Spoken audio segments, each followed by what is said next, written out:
Alright, so I've made a very frightening discovery. So, when I open the door, we can see water rapidly floods out of that hallway and into the stairwell.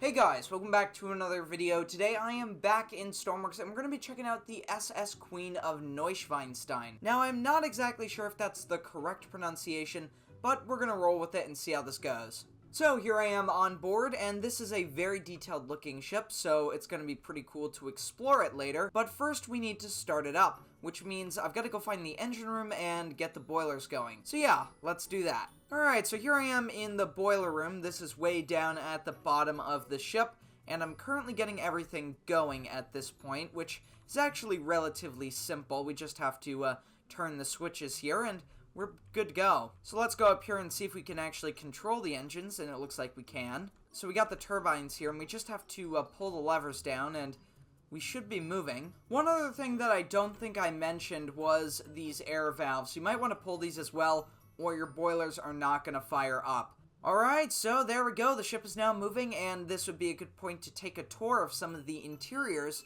that are above the engine room and boiler rooms. Let's go ahead and start with the cafe down on the promenade here. So, yeah, this is a pretty cool space. Going forward of there, there's a very decorative room. It looks like maybe a smoking room over there.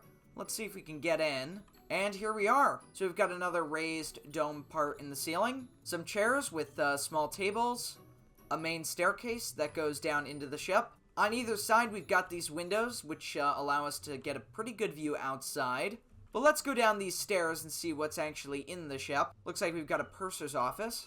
Going back from there, we've got the dining area. And this is a dual level dining space. We've got an area down below and an area above. And forward of there, we've got the forecastle or forecastle deck. And we can just go up these ladders and we will be outside. There we are. So here we have the lower part of the dining room, and we've got some different types of chairs here. Going back from there, we've got this long hallway that leads to a watertight door. And through there, we've got a space to the upper deck. Let's check this out. Oh my gosh, that's freaking out. It's actually crushing my character, so that's not great. Anyways, here we are at the top of the stairs. Let's go out this way. And I think we might be, yeah, right at the top of the dining room, so we're just one floor above. And going all the way back, you've got an area where the hull actually curves in, and a staircase leading up. And if you go up those stairs, we've got an area out onto the promenade. So with that, let's go ahead and let's sink the ship.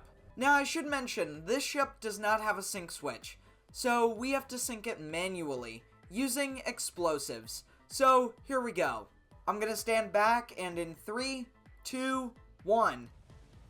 There it is. Alright, the ship has exploded, and let's go take a look at the damage. Alright, well, it's, not great. You can see it did take out this boiler, and it is starting to flood. One thing that I'm already starting to notice is the ship is listing over to the starboard side, which means it's not going well down below. There's probably a lot of water flooding in the forward portions, which is causing this lean. This would be a good time to lower one of the lifeboats, so I'm just gonna see if I can get this down. Alright, there we go. The lifeboat is touching the water, so I'm gonna jump in, and we're gonna release it here.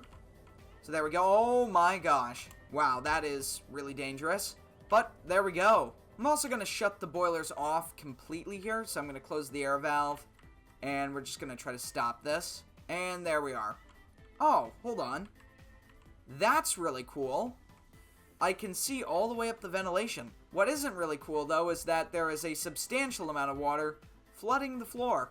Oh, wow, this is a little bit scary. I'm in one of the passenger areas, and I can see the porthole is pretty close to the water, which is not a very comforting sight. Now that the ship is stopped, let's go ahead and lower this lifeboat. Uh-oh. Got a bit of an issue here.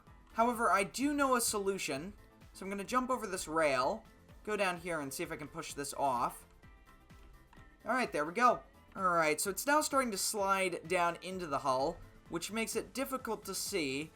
But as soon as we see a little bit of water lapping at the bottom of the boat, it should be ready to release.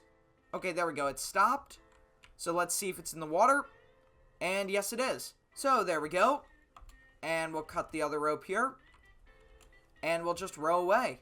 Back on the deck here, I'm getting worried about the ship's stability.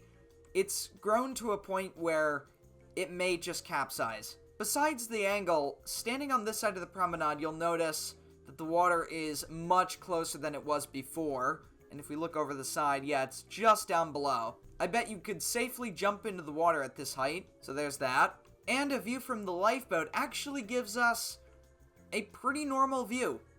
The ship doesn't look too bad from this angle. It's only when you go to the other side that things start to look not so good. And here's what I mean. There's no lifeboat on this side, but I'm just swimming in the water, and you can see the angle is very bad. Back on the lower decks, if we open up the boarding doors, you get a very interesting view outside. I'd imagine you wouldn't expect to see the anti-fouling out of the water this far. Also, this angle is simply ridiculous at this point, but yeah. Oh wow, look at that. The water is fairly close to these windows, which once provided a very nice view outside. Now they're providing a pretty frightening view of the ocean below. Well, we're starting to lose these boilers over here. They're going under. And yeah, the water is not flooding out into this boiler room, so it's really only these two boiler rooms that have been compromised. And it looks like the water is about to bridge over. You can see it here. Alright, so I've made a very frightening discovery. So I'm on one of the upper decks, and there's the staircase that leads to the lower deck. When I open the door, we can see water rapidly floods out of that hallway and into the stairwell. It's at this stage where the water is uncontrollably flooding through the ship, and yeah, there's nothing that can really stop it. It's going down. Oh, something interesting is happening here. The angle of the ship is becoming less extreme, so that's a good thing. And I think that's because the water has completely flooded the lower decks.